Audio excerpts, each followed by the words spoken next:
I don't see that working. Aaron Rodgers here, we kind of been through that. No. Listen, first and foremost, Aaron Rodgers is up there. What is he, 40 plus? 40, Yeah, getting to 40, or yeah, he's 40 40. plus. Yeah, he's over 40. Coming off the Achilles, you tried it 2 years with the Jets, didn't work out. And Myles Garrett is not interested in sitting and hanging out and watching Aaron Rodgers play. I think guys have to come to the conclusion that any of the retread options that you have, the Kirk Cousins, the Justin Fields, or the Aaron Rodgers of the world, or some of these other guys, even if they bring back Jameis Winston, they're not going to be guys that Myles Garrett is looking at. And it's just not the quarterback situation. Again, we're talking about why it is that Myles Garrett wants to leave, and what he's thinking about is because of this. Listen, he's been a defensive player of the year or defensive player of the year candidate for multiple years here with the Cleveland Browns.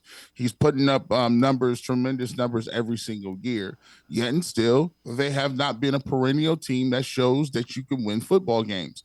And I think when you bottom out at 3 wins this year, and Myles Garrett plays all these games, he's saying, "Look, I've been here with 5 years with Kevin Stefanski. Some years we've been competitive. We still don't have a quarterback. Nick Chubb looks like he's on his last legs. If we take a look at what happened last year, he's coming off another injury. Offensive line is all of a sudden older, and is not as effective in the run game. You've changed out offensive coordinators and swapped them out 3 or 4 times. Kevin Stefanski is back calling the plays. You don't have a clear plan what you want to do at number 2.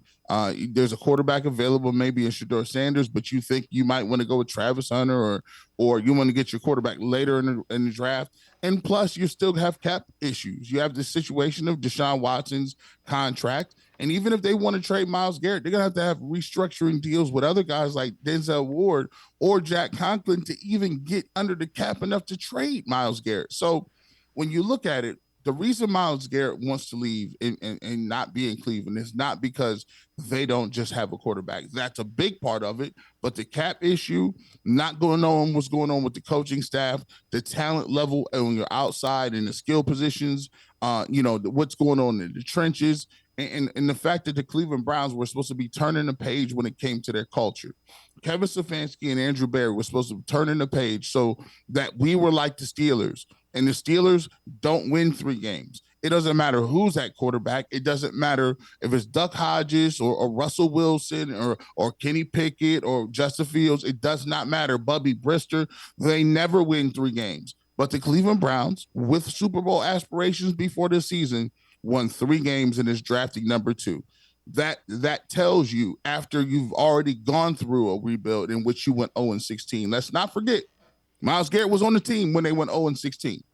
Um, he's not here for that. He's just listen. He's on another stage of his career where your body gets hurt, it's injured, you're tired. You got to put in that much work to get to where you need to go, just to be able to put your body in position to play. And I know fans don't like it, but look, don't take it personally. What we should be taking personally is the fact that the Cleveland Browns as an organization has not done what they needed to do to find a quarterback, to put Myles Garrett in a position to succeed, and that the culture is not figured out, where we don't have these bottomed out seasons where it seems like players are thinking that you're wasting their time.